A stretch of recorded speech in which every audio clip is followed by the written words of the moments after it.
우리가 지난주 14장의 말씀을 우리가 살펴보았습니다. 압살롬이라고 하는 다윗의 세 번째 아들이 그의 첫 번째 아들인 암논을 죽입니다. 그리고는 그술이라고 하는 이 압살롬의 외가로 도망을 가는 거죠. 도망을 가서 그가 3년간을 그곳에 머물러 있습니다. 3년이 지나자 다윗의 마음에는 이제 기왕의 암논은 죽었고 이 압살롬이 그리워지기 시작하는 거죠.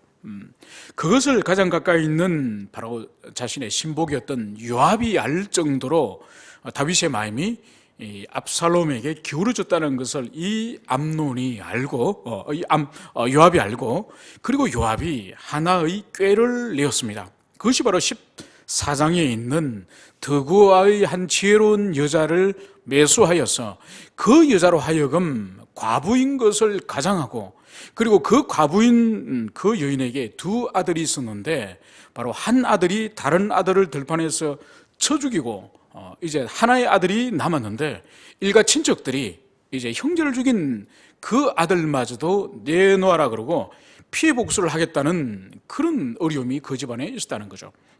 바로 이 문제를 가지고 다윗 왕을 찾아와서 호소를 합니다.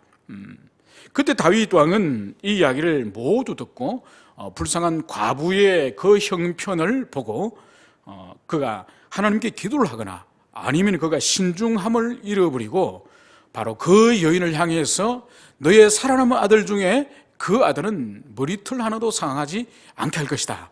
내가 문서를 내려서 바로 너희 아들의 생명을 위협하는 그 집안 사람에게 금하게 할 것이다. 이것을 이와 이름으로 맹세를 그 다윗이 드고아 여인에게 하게 됩니다. 바로 이 맹세를 듣고 난 이후에 이 드고아 여인은 본격적으로 요압이 그 입에 붙여준 그 말을 가지고 하기 시작하는 거죠. 바로 뭔가니까 왕께서는 살인한 나의 아들을 살려주셨는데 왜 당신의 아들 압살롬은 다시 살려서 불러들이지 않습니까? 이 이야기를 하게 되는 거죠. 바로 이 이야기 이러니까 이 다윗은 드디어 이 말이 결코 이 드고아 여인으로부터 나온 말이 아니라 요압으로 나왔다는 것을 알게 된 거죠. 그래서 결국은 요압을 통하여서 이제 그 압살롬을 거술로부터 데려오도록 합니다. 문제는 뭔가 하니까 요압이 친히 거술까지 가서 그 왕자 압살롬을 데리고 왔지만은 이 다윗 왕은 그 압살롬을 보기를 거절하는 거죠. 그러니까 보낼 때 마음하고 그 압살롬이 돌아왔을 때 마음하고 그 사이에 다윗의 마음이 달라진 것이죠. 그 달라지면서 3년이 지나도록 이 다윗 왕은 압살롬을 만나주지 않습니다. 3년이 지나도록 압살롬을 다윗 왕이 만나주지 않으니까 이 압살롬은 매우 마음이 상한 거죠. 차라리 거술동에 자유로운 그 망명생활 가운데 자신을 두는 것이 낫지 예루살렘에 불러들여놓고 만나주지 않고 마치 가택연금 상태로 2년씩이나 두니까 이 압살롬은 다윗 왕에 대한 원망과 요압에 대한 원망이 마음 가운데 가득 있는 거죠. 결국은 압살롬은 요압의 그 밭에 불을 질러서 요압을 만나는 그 방법을 취하는 것이죠. 그래서 결국은 다윗 왕과 압살롬이 상봉을 하고 서로 인사를 돌아온 지 만 2년 만에 그 일을 하게 된 것입니다. 성경은 말하고 있지 않지만은 그 사이에 압살롬의 그 내면이 매우 황폐되어지고, 그리고 요압과 아버지 다윗에 대한 적개심이 일어났음을 우리는 지난주에 예측을 할 수가 있었습니다. 그 결과로서 오늘부터 15장부터 19장까지 바로 압살롬의 반란이라고 하는 이 사건이 이어지는 것을 볼 수가 있습니다. 오늘 15장 1절에서는 그 후에 압살롬이 이렇게 시작을 하고 있습니다. 이 그 후에라고 하는 것은 바로 앞부분에 있는 압살롬이 다시 아버지 다윗과 재회한 바로 그 사건을 말하는 것이죠. 그 사건 후에 압살롬이 자기를 위하여 병거와 말들을 준비하고 호위병 50명을 그 앞에 세우니라. 1절에서는 그 이후에 압살롬에게 어떠한 신변의 일이 일어났는지 그것을 여기서 보여주고 있는 것이죠. 그것이 바로 뭔가 하니까 압살롬이 자기를 위하여 병거와 말들을 준비하고 호위병사를 50명을 세웠다, 이 말씀을 여기서 하고 있습니다. 여러분, 오늘 1절에 있는 이 말씀은 왕자가 할 짓이 아니에요. 이거는 왕자가 할 짓이 아니고, 오늘 이 말씀이 어느 말씀과 상관이 있는 거니까 우리가 앞장 14장 25절 이후부터 압살롬의 탁월한 출중한 외모를 성경은 기록을 하고 있습니다. 머리끝에서 발끝까지 이스라엘 가운데 가장 탁월한 외모를 가지고 있는 압살롬, 그리고 그의 머리털이 얼마나 무거웠으면은 바로 1년에 한 번 머리를 달면은 바로 왕의 저울로 200세겔에 되는 엄청난 그 압살롬의 그 육체의 그 건강미와 그 생명력을 그리고 있습니다. 바로 그 부분과 이 15장 1절이 상관관계 있는 거죠. 그러니까 압살롬은 외모 자체가 워낙 탁월하여서 이스라엘 가운데 외모의 그 탁월함은 누구도 추종을 불허하는 그런 왕자인데, 오늘 15장 1절에서는 바로 거기다가 이 압살롬이 자기를 위해서 병거와 그리고 이 말, 그리고 호위군사 50명까지도 준비하여서 그가 어디를 가든지 어디에 출입하든지 간에 그런 호위 그 병사들과 마차를 끌고 가는 이 모습을 오늘 여기서 보여주고 있는 거죠. 이것은 왕자의, 고대시대 때 왕자의 모습이 아니에요. 고대시대 왕들이 갈 때 50인의 병사를 호위를 받고 그렇게 외출을 합니다. 그런데 이것은 왕이 아닌 왕자가 오늘 이런 모습을 하는 거죠. 여러분, 예나 지금이나 지도자의 외모는 매우 중요합니다. 그러니까 이번에도 지금 5명의 그 대통령 선거 앞두고 지금 후보자들에 대해서 사람들은, 세상 사람들은 뭐 어떤 사람들은 뭐 무슨 상인이요, 또 어떤 후보는 뭐 쥐상인이, 뭐 하여튼 별별 그런 말들을 합니다. 왜냐하면은 국민들의 그런 고정관념 속에서는 한 나라를 대표할 정도, 한 나라의 원수로서의 풍채라든지 외모라든지 이런 것은 오늘날 이 시대 때도 해외 다른 정상들과 함께 사진을 찍거나 함께 교제할 때도 그렇게 너무 열등하지 않는, 너무 꿀리지 않는 그 정도를 국민들은 은연중에 그것을 원하는 거죠. 그런데 지금부터 3,000년 전에 고대 시대 때의 백성들이 가지고 있는 지도자들에 대한 그 기대하는 상이라는 것은, 그것은 오늘날보다 훨씬 더 많은 기대를 가지고 있는 거죠. 그래서 초대의 이스라엘 백성들의 왕이 세워진 그 사울 왕 같은 경우에도 다른 백성들보다 어깨 하나 더 있는 그런 장대한 그런 골격이었지 않습니까? 그것을 이스라엘 백성들 매우 좋아했었고, 그것처럼 이 압살롬은 세상 사람들의 눈으로 볼 때는 왕으로서 최고의 그런 자격을 가지고 있는 사람이죠.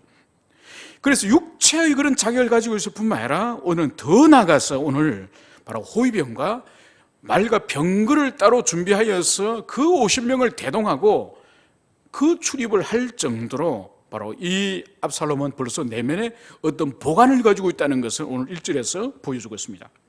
그리고 더 나아가서 오늘 2절부터는 이 압살롬이 구체적으로 1절에서 말하고 있는 외적인 왕으로서의 그런 과시, 그런 위엄, 이런 것을 사람들에게 보일 뿐만 아니라 구체적으로 백성들의 마음에 이제 압살롬이 어떻게 작용을 하는지 그것을 보여주고 있는 것이죠. 그것이 바로 뭔가 하니까 성문길 곁에 서서 어떤 사람이든지 다윗 임금에게 재판을 받으러 오는 그 사람을 이 압살롬이 중간에서 만납니다. 중간에 만나서 재판받으러 온 그 사람을 향해서 이 압살롬이 묻는 거죠. 어느 성읍 사람이냐? 그 예루살렘으로 재판을 받으러 온 그 사람에게 어느 성읍 사람이냐고 이렇게 묻고, 그러자 그 사람은 종은 이스라엘 아무 지파에게 속하는 사람입니다, 이렇게 대답을 하는 거죠. 바로 그때에 이 압살롬이 이 재판을 받아오는 사람을 향해서 이렇게 말을 합니다. 보라, 내 일이 옳고 바르다마는 내 송사를 들을 사람을 왕께서 세우지 아니하셨다. 이것이 무슨 말입니까? 재판을 받으러 왔다고 하니까 이 압살롬 왕자가 도대체 무슨 일이 있어서 다윗 왕에게 재판을 받으러 왔습니까? 이렇게 질문하지 않았겠습니까? 그러면 그 사람이 여차저차해서 내가 왕에게 재판을 받으러 여기까지 왔습니다, 이 사유를 말하겠죠. 그런데 그 사유에 대해서 오늘 압살롬의 말이 뭐라고요? 내 일이 옳고 바르다. 그러니까 그 사람이 옳다는 것을 인정해 주는 거예요. 너가 틀렸어. 넌 그런 재판은 왕에게 가면 패소야. 이렇게 말하는 것이 아니라 너가 오라. 너가 잘못한 게 없네. 너가 확실히 율법에 근거할 때 너가 바른 것이 맞아. 여기서 끝나는 것이 아니라 오늘 압살롬의 말은 왕께서 내 송사를 들을 사람을 왕께서 세우지 아니하셨다. 이게 무슨 말인가요? 송사를 들을 사람. 송사를 들을 사람이라고 하는 것은 바로 뭔가 하니까 재판을 전문적으로 다루는 그런 관료들이나 재판관을 말하는 거죠. 왜냐하면 왕에게 모든 재판을 다 하게 할 수는 없지 않습니까? 그래서 왕에게 오는 재판 가운데 경중을 골라가지고 가벼운 것은 재판관들이나 안 그러면 담당하는 장로들의 성읍의 장로들에게 그 재판을 맡게 하는 거죠. 그런데 오늘 이 압살롬이 하는 말이 뭐라고요? 내 송사를 들을 사람을 왕께서 세우지 아니하셨다. 그러니까 왕은 마땅히 나라의 방백들이나 재판관들이나 그런 사람들을 적절하게 세워가지고 백성들이 하나님의 공의에 따라서 하나님의 율법에 따라서 삶을 살아가는데 어려움이 없도록 재판관들과 그런 방백들을 세우는 것이 왕의 직무죠, 그죠? 그런데 오늘 이 압살롬의 말은 뭐라고요? 내 송사를 들을 사람을 왕께서 세우지 아니하셨다.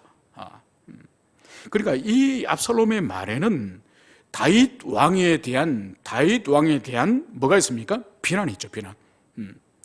그러니까 다윗 왕에 대한 왕으로서의 그 재판을 해야 될 그 재판관을 세우지 않았음에 대한 다윗 왕에 대한 불신을 바로 이 사람에게 심어줍니다. 그러면서 여기서 끝나는 것이 아니죠. 4절에 보면은 압살롬이 이러기를 내가 이 땅에서 재판관이 되고 누구든지 송사나 재판할 일이 있어 내게로 오는 자는 내가 정의를 베풀기를 원하노라. 보십시오. 자기 아버지인 다윗에 대해서는 송사를 들을 사람을 세우지 않았다. 그렇게 비난을 하고 다윗 왕의 명예에 대해서는 그 사람에게 이렇게 비난을 했음에도 불구하고 압살롬 자기 자신에게는 보세요. 왕자임에도 불구하고 내가 이 땅에서 재판관이 되고 누구든지 송사나 재판할 일이 있어 내게로 오는 자에게 내가 정의를 베풀기를 원하노라. 무슨 말이죠? 이미 왕이 된 것처럼 말하는 거예요. 왕이 된 것처럼. 그럼 이 땅에서 자신이 벌써 재판관이 되고 송사나 재판할 일이 있으면 자신은 정의를 베풀겠다는 거예요. 그러니까 지금 앞에 있는 이 3절의 아버지에 대한 비난과 그리고 자신에게 맡겨주면 자신은 정의를 베풀겠다. 이 말을 여기서 하고 있는 거죠. 여러분, 압살롬은 정의를 베풀다고 여기서 말할 때에 이 말을 할 자격이 사실 있는 사람입니까? 있는 사람이 아니죠. 그러니까 보세요. 다윗의 최초의 범죄로 드러나는 행동이 뭔가요? 형 암논을 쳐 죽인 겁니다. 그런 순수한 복수예요, 복수. 율법에 근거할 때에 암논에 대한 처벌의 1차적인 책임은 누가 있습니까? 누구에겠습니까? 아버지 다윗이에요. 그러니까 암논을 처벌하지 않을 경우에 1차적으로 책임을 하나님께 당하는 사람은 압살롬이 아니에요. 하나님께서 압살롬에게 왜 너 형 암논을 안 죽였나 말씀하지 않으세요. 처벌하지 않으면 말씀하지 않으세요. 그건 자기 목이 아니에요. 그는 다윗이 왕으로서 암논을 처벌하든지 또 왕이 아니면 아버지로서 아들을 처벌하든지 그것은 다윗에게 주어진 사명이에요. 오늘 압살롬이 최초의 하나님 앞에 범죄한 것은 바로 하나님을 대신하고 아버지 다윗 왕을 대신하여서 자신이 치리자가 되는, 자신이 심판자가 되는 주제넘은 짓을 압살롬이 한 겁니다. 그럼 불의한 거죠. 그가 공의를 행할 수 있는 사람이 아니죠. 자, 두 번째 봅시다. 그는 형을 쳐 죽이고 그는 그술 외갓집으로 도망을 쳤습니다. 그리고 3년 만에 요압이 그를 다시 불러들여서 예루살렘으로 돌아왔습니다. 그가 돌아왔으면은 뭘 해야 됩니까? 3년 전에 형을 죽였던 그 죄에 대해서 참여해야 되지 않습니까? 그런데 그는 참여합니까? 참여하지 않습니다. 오히려 아버지를 만나게 해주지 않는다고 오히려 요압의 그 밭에 불을 지르고 강짜를 서가면서 다윗 왕을 만났지만은 성경 어디를 보더라도 다윗 왕과 입을 맞췄다는 그런 절을 하고 입을 맞췄다는 그런 기록은 있지만은 33절에 보면은 자신의 살인에 대한 그 죄에 대한 회개는 없습니다. 참여는 없습니다. 그리고 물론 이 압살롬에 대한 다윗 왕의 진실한 용서도 없습니다. 그러니까 이 부자 관계가 매우 틀어져 있는 거죠. 그리고 형을 죽였으면 집안의 형을 죽였으면은 이제 3년이 지나고 그러면 진실로 아버지에게 참여를 해야죠. 그리고 참여를 하면은 그 다윗은 또 진실로 용서를 해야 되는 거고, 용서를 해야 되는 거고. 그런데 우리가 앞장 33절 마지막 절에 보면은 요압의 중재로 다시 다윗과 이 압살롬이 만났지만은 진실로 죄에 대한 참여도 없고 또 진실로 그 아들에 대한 용서함도 없습니다. 그냥 만나서 형식적인 입맞춤을 할 뿐인 거죠. 그러니까 이게 위험한 거예요. 그러니까 진실로 이 압살롬은 참여하지 않았고 다윗은 그 아들 용서하지 않았기 때문에 이것은 결국은 나중에 더 큰 불행과 화를 자초하게 되는 것을 여기서 볼 수가 있습니다. 그러면 압살롬이 이 사절에서 자신이 내가 정의를 베풀기를 원하노라 이렇게 말할 수 있는 자격을 가진 것이 아닙니다. 결코 그는 정의를 말할 수 있는 것이 아니라 자신이 먼저 깊이 살인에 대한 그리고 또 참여하지 않았음에 대해서 그 자신이 먼저 돌이키는 그 일이 있어야 될 것임을 그것을 우리가 기억을 해야 될 것입니다. 그리고 이제 이 재판을 받으러 온 이 사람이 이제 압살롬에게 가까이 와서 절을 하려고 할 때에 압살롬은 손을 펴서 그 사람을 붙들고 입을 맞춥니다. 그러면서 이 사람에게 선대하는 것을 여기서 보여주고 있는 거죠. 그것을 오늘 6절에서는 이스라엘 무리 중에서 왕께 재판을 청하러 온 자들마다 압살롬의 행함이 이와 같아서 이스라엘 사람들의 마음을 압살롬이 훔치니라 이 말씀을 여기서 하고 있습니다.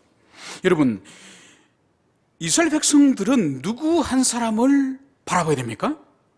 지상에 하나님이 세우신 왕을 통하여서 여호와의 다스림과 여호와를 바라보는 거죠. 그러니까 주님이 기름 부으셔서 그 왕으로 세운 그 인물은 바로 다윗이에요. 다윗. 그리고 다윗이 치명적인 허물과 죄가 있는 그런 과거를 가지고 있는 그 사람이지만은 아직은 주님이 세우신 그 왕은 바로 다윗이라는 것을 기억을 해야 되는 거죠. 그런데 문제는 뭔가 하니까 오늘 이 재판을 받으러 오는 사람들을 한 사람 한 사람을 만나면서 압살롬이 행한 일이 바로 뭔가 하니까 다윗 왕을 비난하는 일이요, 또 자신은 관대하고 정의로운 사람으로서 자기를 높이는 그 일인 거죠. 결국은 다윗 왕에게 돌아가야 될 백성의 마음을 이 압살롬이 오늘 중간에서 훔쳤다 이 말씀을 여기서 하고 있습니다. 그러니까 결국은 마음을 훔친 도둑이에요. 도둑.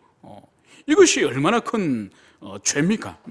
그러니까 이 마음이 결국은 이후에 반란으로 그러니까 몇 사람의 재판을 받으러 온 몇 사람의 마음을 훔치려다가 이후에는 이제 온 백성의 마음을 다 훔쳐서 자신의 왕국으로 만들려고 했던 것이 바로 이 압살롬이 백성의 마음을 훔치니라 이 말씀을 성경이 기록을 하고 있는 거죠.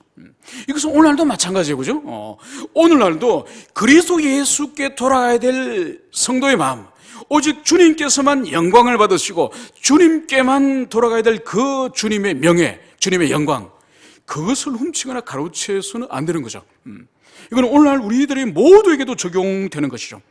우리가 어떤 사역을 하고 헌신을 하고 열심을 가지고 무엇을 봉사한다 할지라도 우리는 사람들에게 인정을 받고 칭찬받는 것을 두려워해야 됩니다. 우리가 드러나고 나서는 것 좋아하고 우리가 사람들에게 저 사람이 주목받고 드러나는 것은 우리 영혼의 재앙이에요. 재앙. 많은 사람들이 그걸 알지 못해요. 많은 사람들이 나서는 것 좋아하고 인정받는 것 좋아하고 칭찬받는 것 좋아하고, 문제는 뭔가 자신이 원하지 않더라도 사람들이 자기를 향하여 바라봄으로 말미암아서 그 칭찬과 영예가 돌아오게 되면은 그건 주님이 기뻐하지 않습니다. 그러면 하나님의 교회 안에는 철저히 겸손하고 철저히 드러나지 않아야 되고, 드러나는 자리는 피하려고 하는 그것이 참된 경건이고 참된 신앙이라는 것을 알 수가 있습니다. 사실 이런 위험은, 가장 큰 위험은 평신도들보다 목회자들이에요. 목회자 가운데서도 저 같은 무능한 목회자들보다는 탁월하여서 많은 사람들이 알려져 가지고 유명한 그런 분들은 더 사실 위험하죠. 더 위험하죠. 설교에 서서나 집필에 서서나 큰 그런 섬을 받는 사람들은 사실 더 위험하죠. 그래서 보십시오. 아주 탁월하게 한때는 섬기다가 갑자기 추락하는 사람들을 우리가 보지 않습니까? 그죠? 그 원인이 뭔지 아십니까? 그 본질은 주님의 영광을 가로챌 때 제일 먼저 일어나는 일이 주님이 기뻐하지 않기 때문에 주님의 은혜를 거두세요. 그러면 그 사람은 수십 년간 그 일을 해오던 경험과 그 지식과 가락이 있기 때문에 계속 그 정도 수준 합니다. 문제는 실력은 그 수준으로 있는데 상대방인 회중들은 그 감화를 더 이상 받지 못해요. 그보다 더 위험한 것은 자신이 그런 사역을 계속 해내는 것 때문에 주님과 바른 관계라 생각하고 자신이 주님 앞에 사랑을 받고 인정받는다고 어느 날 생각하다가 주님의 은혜와 주님의 성령이 떠난 줄도 모르는 채로 무너져 버리는 거예요. 여러분, 그래서 오늘날 보세요. 대형교회, 큰 교회들에서 일어나는 그런 일들 보세요. 그죠? 한때는 얼마나 위대하게 그 교회가 하나님의 나라인 것처럼 그렇게 그런 놀라운 영적인 일들이 일어나고 그런 사역이 일어났지만은 어느 날 갑자기 보세요. 교회를 말도 안 되는 합병을 한다든지, 말도 안 되는 아들에게 물려준다든지, 말도 안 되는 그런 성적인 문제에 넘어진다든지. 그게 바로 뭔가요? 주님의 은혜가 이미 거둬졌음에도 불구하고 그것을 모르기 때문에, 그래서 어느 날 추락을 하는 것이죠.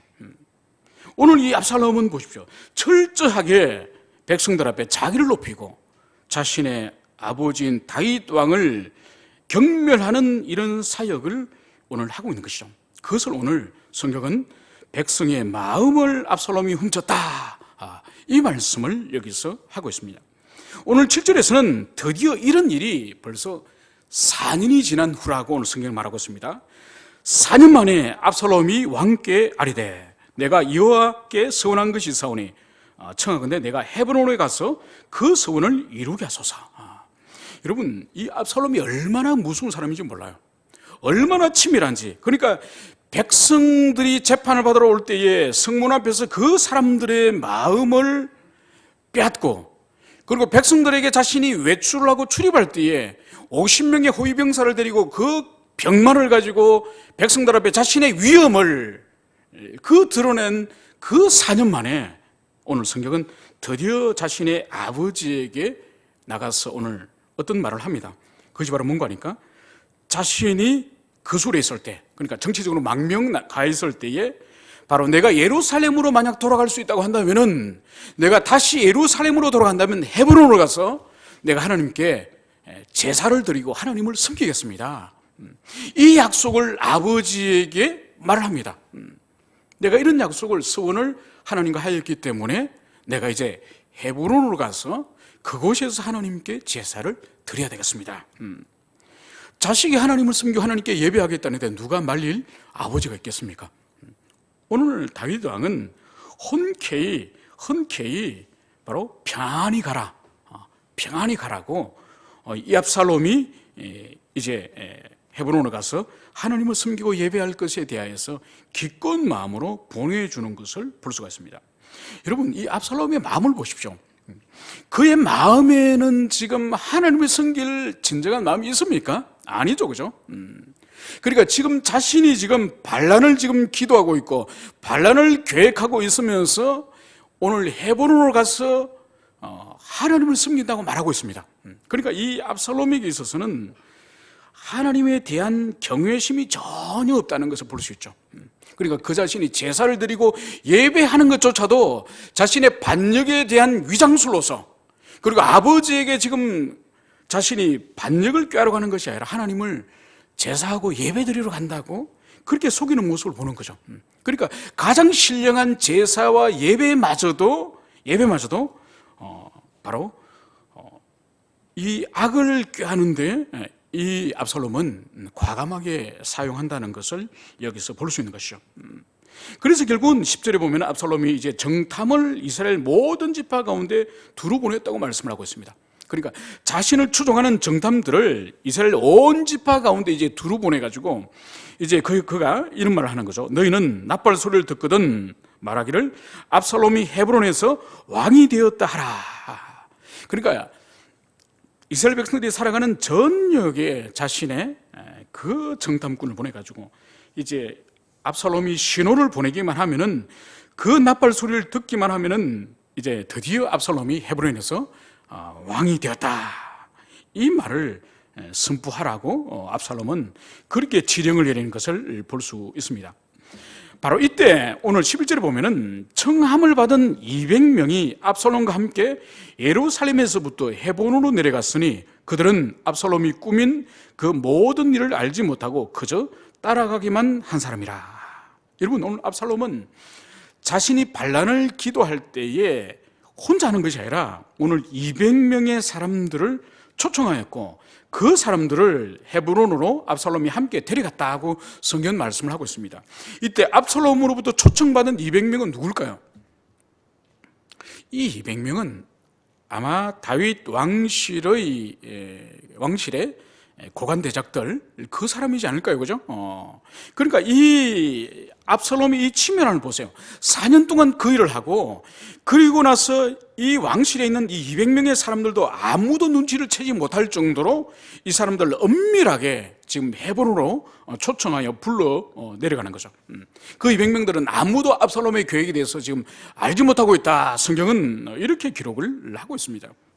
그러니까 이 압살롬은 인간적인 지략과 인간적인 탁월함은 타의 추종을 불허할 정도로 매우 무서운 사람이라는 것을 여기서 볼 수가 있습니다.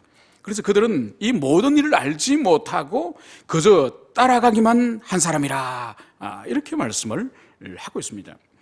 여러분, 오늘 여기서 볼 수 있는 것은 다윗과 다윗 주변에 있는 사람들에게 있어서 영적인 분별력이에요. 여러분, 지난번에 암논을 여러분 기억하실 겁니다. 그죠? 암논이 다말을 강간을 할 때에 누구를 사용했습니까? 누구를 도구로 사용했죠? 다윗 아버지를 사용했죠. 그 친구 요나답이라고 하는 친구가 그렇게 끙끙 앓지 말고 너네 아버지 다윗 왕에게 이야기해가지고 여동생 다말을 너네 집에 오도록 해. 그래가지고 아버지에게 앞번쩍 들어누워 있어가지고 병문안 온 아버지에게 아버지, 여동생 다말이 쿠키를 구워주면은 그걸 먹으면 제가 나을 것 같은데요. 다말 우리 집에 와서 요리 좀 해달라 그러세요. 그 말을 순수하게 믿고 다윗이 자기 딸 다말에게 너희 오빠 암논의 집에 가서 음식을 좀 대접을 해라. 그렇게 시킨 거죠, 그죠? 그래서 그 집에 온 다말을 암논이 강간합니다. 그러니까 그 집에까지 다말이 왕자 집에까지 오게 하였던 그 수단이 뭔가요? 아버지죠, 아버지. 왕이었던 다윗의 그 왕적인 권능을 도구로 사용하여서 다말을 불러들인 거죠, 집으로. 오늘 여기서 보세요. 헤브론으로 반란을 꾀하러 가는 이 압살롬의 길을 열어준 사람이 누군가요? 누구죠? 아버지 다윗이죠. 아버지에게 승낙을 허락을 받아가지고 아버지 평안히 가라. 그렇게 다윗은 말하는 거죠. 뭘 보여주고 있습니까? 두 사건의 공통점이 뭔가요? 다윗에게 현저하게 분별의 능력이 없다는 거예요. 암논이 자신을 이용한다는 것을 다윗은 알지 못하였고, 오늘 여기서는 압살롬이 자신을 이용하여서 왕의 승낙을 받고 헤브론으로 가서 반란을 준비할 거라는 것을 이 다윗이 분별 못합니다. 그리고 그 또한 정상을 보여주는 것이 바로 뭔가 하니까 압살롬을 뒤따라가는 다윗의 척근의 이 200명의 고관대작. 오늘 성경이 말하는 것도 마찬가지죠. 모든 일을 그들이 알지 못하였다. 200명들이 이 사람들이 다윗의 허락을 받았겠죠. 압살롬을 향해 따라서 헤브론으로 내려가지만은 잠시 후면 그 헤브론에서 반란이 일어날 것인 것을 이들이 전혀 아무도 200명이 분별하지 못하고 따라간 거죠. 그러니까 여기서 볼 수 있는 것은 다윗과 다윗 주변에 있는 사람들의 현저한 지혜의 상실, 분별의 능력의 상실, 그것을 여기서 보여주고 있는 거죠. 그렇기 때문에 우리가 가장 사실 두려워해야 되는 것 중에 하나가 바로 뭔가 하니까, 하나님의 은혜가 떠나면은 지혜와 총명이 어두워져요. 이게 인생의 가장 큰 사실 불행을 몰고 오는 일들이에요. 그러니까 하나님의 은혜가 떠나면 그 사람은 시험과 낙담 속으로 빠져들면서 감정과 충동에 의해서 좌우돼요. 감정과 충동에 의해서 좌우되기 때문에 세미한 주의 음성을 따라서 선명한 진리의 불빛을 따라서 판단할 수 있는 능력이 없는 거죠. 그러니까 자신의 타고난 느낌들, 자기 확신들, 이는 정서적인 이 정동에 따라서 판단하기 때문에 결국은 일을 그르치는 거죠. 여러분, 지난주에 드고아의 그 지혜로운 그 여인, 그 여인 앞에 왜 다윗이 무너졌습니까? 다윗은 율법에 따라서 재판을 함에 있어서 반드시 판단해야 될 1차적인 것이 바로 공의예요. 공의, 하나님의 공의. 여러분, 레위기에서는 재판을 하는 자들에게서 가장 필요한 것이 뭔가 하니까 공인데, 레위기에서는 이렇게 말씀해요. 권세자라고 해서 두어하지 말고, 그러니까 두어다는 무슨 편들다는 그런 뜻이죠. 권세와 능력이 있다고 해서 편들지 말고, 또 다른 한편으로는 뭐라는지 말씀하고 있는지 아십니까? 가난하다고 하여 편들지 마라. 오직 공의로 행할지니라. 그러니까 재판은 오직 하나님의 율법에 근거하여 그 율법에 합치되는 그 공의를 따라서 행해야 되는데, 가난하다고 봐주고 불쌍하다고 봐주고 안타깝다고 봐주고 그런 율법에 근거한 공의의 재판이 아니에요. 그러니까 지난 시간에 드고아의 그 과부에게 한 아들이 죽고 남아있는 한 아들에 대한 그 안타까운 이야기를 들었을 때에 다윗의 마음에는 자비와 연민이 공의보다 앞선 거죠. 그러니까 그 율법에 근거하지 않고 자신의 동정과 자신의 마음에 있는 그 감정을 따라서 판단하는 거죠. 여러분, 사실 그 드고아의 그 여인과 요압이 등장하지 않았으면은, 물론 역사에 가정이라는 게 없지만은, 압살롬이 예루살렘으로 돌아오지 않았으면은 압살롬이 전쟁 없습니다. 그러니까 데려와서 안 될 압살롬을 요압이 꾀를 내가지고 데려온 거예요. 그러니까 그 자리 두면은 자기가 살인을 했기 때문에 그 소리에서 아마 압살롬은 자기 아버지 다윗이 죽을 때까지 안 돌아올 겁니다. 그죠? 안 들어오면은 압살롬의 반란이 없죠. 그러니까 아직 참회를 하고 진짜 아버지에게 사과를 하려면은 참회를 하고 돌아와서 아버지에게 무릎을 꿇어야죠. 아직 참회 의지가 전혀 없는 그 압살롬을 그 요압의 어리석은 인간적인 지혜, 자기의 미래의 신분의 보장, 계속적인 이인자가 되기 위해서 이제 다윗 왕이 죽고 난 이후에 압살롬이 왕이 되면은 거기에 자기가 다시 빌붙어가지고 이인자가 계속 되려고 했던 그 인간적인 그 꾀에 의해서 다윗 왕을 설득해가지고 아직 참회 마음도 없는 그 압살롬을 불러오지 않습니까? 그죠? 그러니까 왔으나 안 되는 사람, 그 사람을 요압이 드고아 여인이 다윗의 마음을 억지로 인간적으로 설득해가지고 그리고 다윗 자신도 마찬가지죠. 하나님의 공의에 따라서 그 여인의 재판을 하는 것이 아니라 바로 드고아 여인의 그 가련하고 불쌍하고 하나밖에 남지 않은 이 아들에 대한 그 불쌍히 여기는 마음으로 공의를 저버리고 이제 너의 아들 아무도 손 못 댄다. 그런 헛된 판결을 다윗이 하게 된 거죠. 결국은 하나님의 지혜가 떠나니까 분별의 능력을 잃어버리고 오히려 감정의 마음이 쏠려서 충동할 때에 바로 다윗과 그의 왕국에 큰 어려움이 일어나는 것을 볼 수가 있습니다. 이제 마지막으로 우리 12절을 볼 때에 여기서 매우 중요한 의미가 이 구절 안에 있습니다. 제사 드릴 때에 압살롬이 사람을 보내 다윗의 모사 길로 사람 아히도벨을 그의 성읍 길로에서 청하여 온지라. 반역하는 일이 크가매 압살롬에게로 돌아온 백성이 많아지니.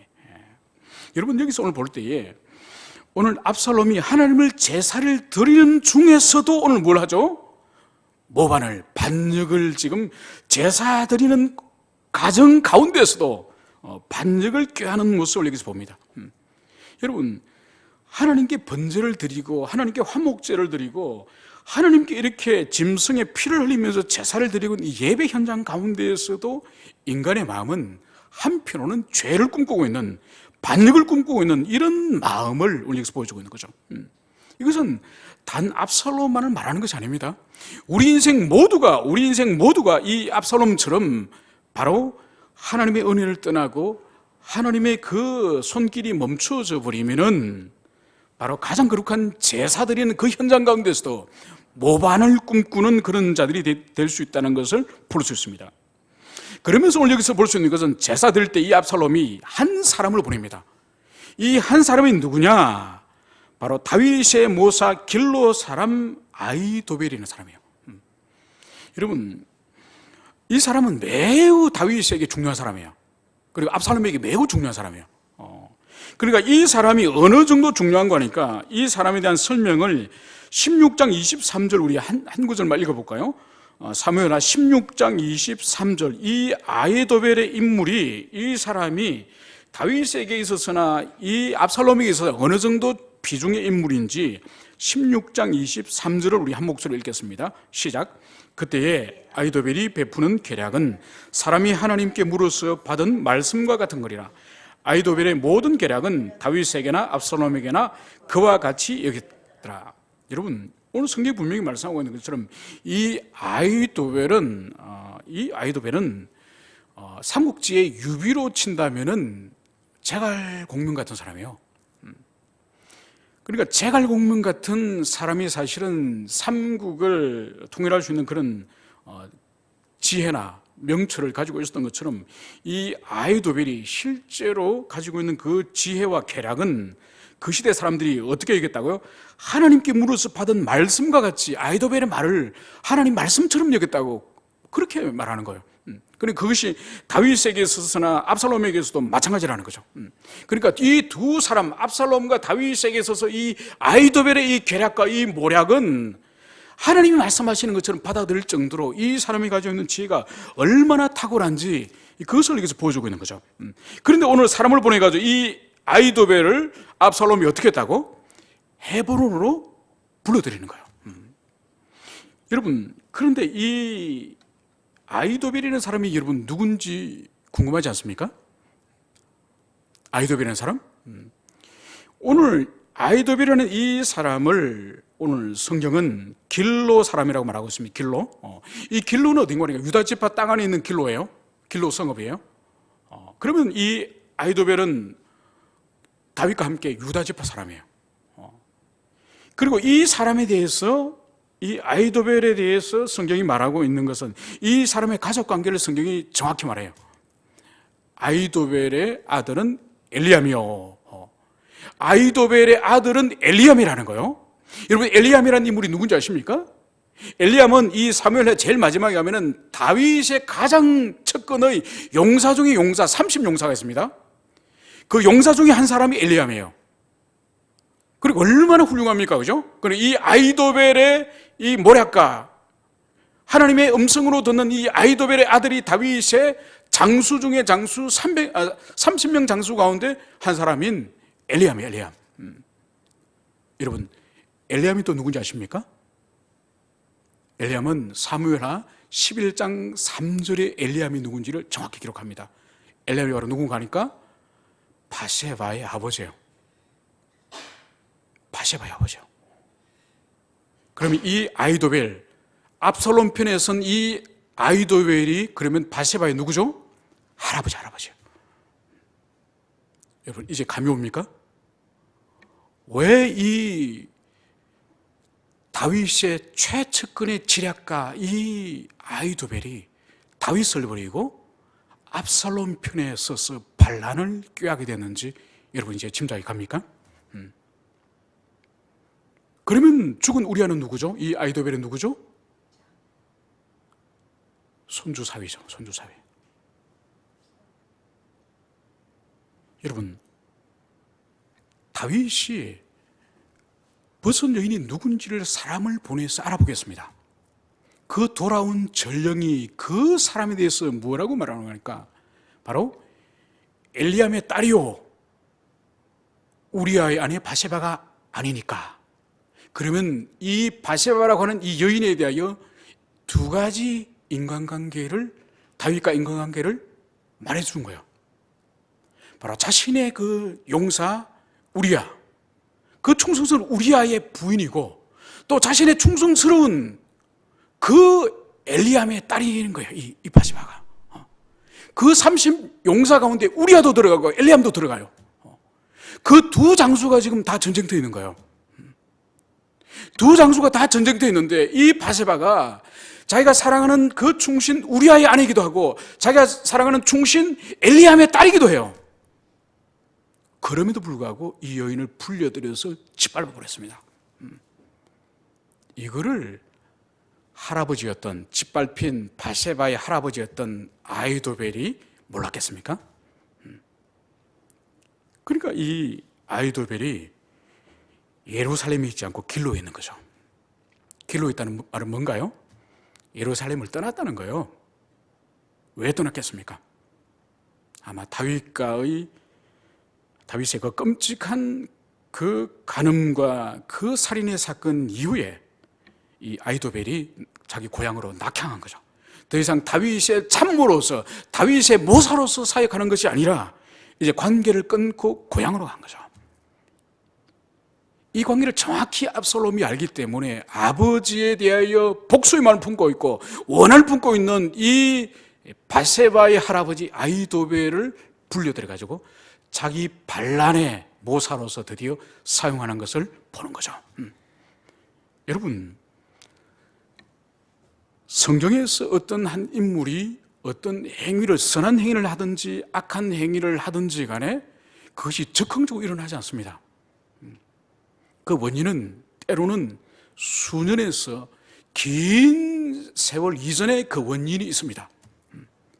그러한 일을 행동을 하기까지, 그런 결과가 일어나기까지 결코 우발적으로 돌발적으로 일어나는 게 아닌 거죠. 긴 시간 동안에 그 사람 4명 가운데 정리되지 않은 감정과 원한과 그것이 있는 거죠. 오늘 이 아히도벨 마찬가지입니다.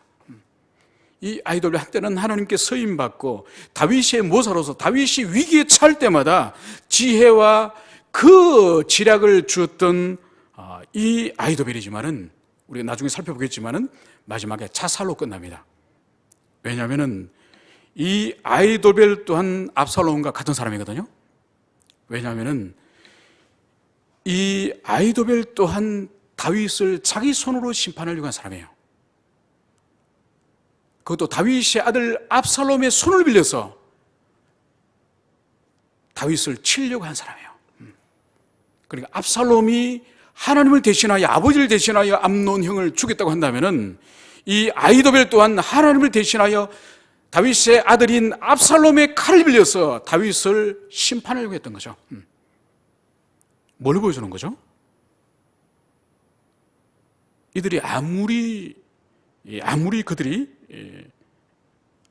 그 나라가 공의가 서지 않고 다윗 왕이 공의를 세우지 못하고 벌받을 자를 벌받게 하고 상받을 자를 상을 줘야 될 짓을 다윗이 못한다 할지라도 하나님을 대신하고 왕을 대신하여서 압살롬이나 아히도벨이 그런 반란을 꾀하는 것은 주님의 뜻이 아닌 거죠.